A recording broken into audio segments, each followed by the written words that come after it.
লাশের অবিকৃত অবস্থার ব্যাখ্যা সারা জীবন বিজ্ঞানের কাছে অজানা রহস্য হয়েই থেকে যাবে। এর ব্যাখ্যা কোনো দিনও কেউ দিতে পারবে না।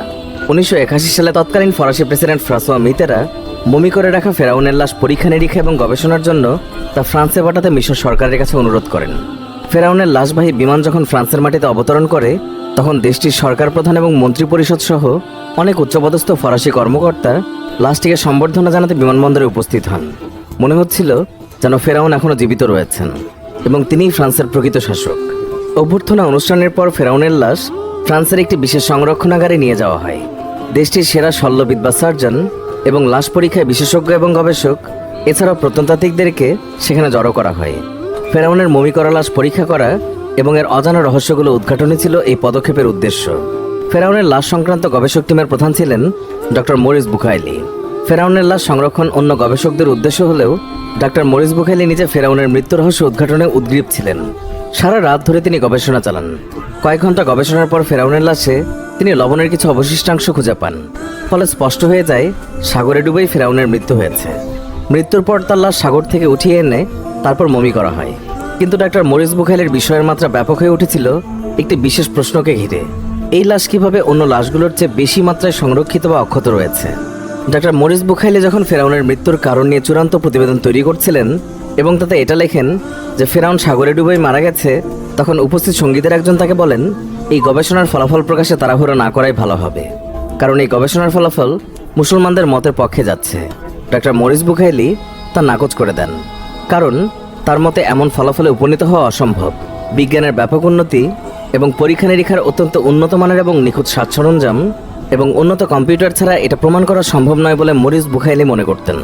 এরপর ডক্টর মরিস বুখাইলিকে বলা হয় মুসলমানদের ধর্মগ্রন্থে এসেছে ফেরাউন ডুবে মারা গেছে, মৃত্যুর পরও তার শরীর অক্ষত থেকে যায়। এই কথা শুনে বিস্ময়ে হতবাক ডক্টর মরিস বুখাইলি ভাবলেন এটা কি মোটেও যৌক্তিক? কারণ মুহাম্মদ রাসূলুল্লাহ সাল্লাল্লাহু আলাইহি ওয়াসাল্লামের যুগের আরব জাতি এবং অন্যান্য মিশরীয়দের মাধ্যমে ফেরাউনের লাশ মমি করার কথা জানত না। মরিস বুখাইলি সারা রাত ফেরাউনের লাশের দিকে চোখ রেখে ভাবতে লাগলেন কিভাবে কোরআন ডুবে যাওয়া ফেরাউনের লাশ উদ্ধারের কথা জানলো, অথচ খ্রিস্টিয়ানদের ধর্মগ্রন্থ বাইবেল এই গল্প বর্ণনার সময় ফেরাউনের লাশ উদ্ধার সম্পর্কে কিছুই বলেনি। নিজেকে তিনি প্রশ্ন করলেন এটা কি সেই ফেরাউন যে হযরত মুসা আলাইহিস সালামকে গ্রেফতারের জন্য তার পেছনে ছুটেছিল? এখন থেকে প্রায় 1400 বছর আগে হযরত মুহাম্মদ সাল্লাল্লাহু আলাইহি ওয়াসাল্লাম তা জানতেন। এটা কি বিশ্বাস করা সম্ভব? অস্থির বুখাইলি সেই রাতে বাইবেল এবং তৌরাত পড়া শুরু করেন। তৌরাতের একটি অধ্যায় তিনি পড়ছিলেন, পানি ফিরে এসে ফেরাউন সহ তার পিছে পিছে আসা ঘোড়াগুলো ও তার সেনাদের সবাইকে গ্রাস করে, তাদের কেউই রক্ষা পায়নি। এই অংশটুকু পরে বিস্মিত হলেন বুখাইলি। কিছুদিন পর ফরাসি সরকার কাঁচের কফিনে করে ফেরাউনের মমি আবারও মিশরে ফেরত পাঠায়। কিন্তু বুখাইলির মাথা তখনও ফেরাউনের সম্পর্কে কোরআনের বক্তব্য নিয়ে বিভোর ছিল। তিনি ফেরাউনের লাশ রক্ষা পাওয়া সংক্রান্ত কোরআনের বক্তব্য সম্পর্কে সুনিশ্চিত হওয়ার জন্য মুসলিম দেশগুলো সফরের সিদ্ধান্ত নেন। ফরাসি সার্জন বুখাইলি সৌদি আরবের চিকিৎসা সংক্রান্ত এক সম্মেলনে ডুবে যাওয়া ফেরাউনের লাশ রক্ষা পাওয়া সম্পর্কে গবেষণালব্ধ নতুন তথ্য উল্লেখ করেন। ওই সম্মেলনে মানবদেহ বিশ্লেষক একদল মুসলিমও উপস্থিত ছিলেন। এই অবস্থায় সেখানে একজন মুসলমান পবিত্র কোরআন খুলে সূরা ইউনূসের 92 নম্বর আয়াত তেলাওয়াত করলেন, যেখানে বলা হয়েছে অতএব আজকের জন্য রক্ষা করছি আমি তোমার দেহকে, যাতে তোমার পরবর্তীদের জন্য এটা একটা নিদর্শন হতে পারে। আর নিঃসন্দেহে বহু লোক আমার মহাশক্তির প্রতি লক্ষ্য করে না।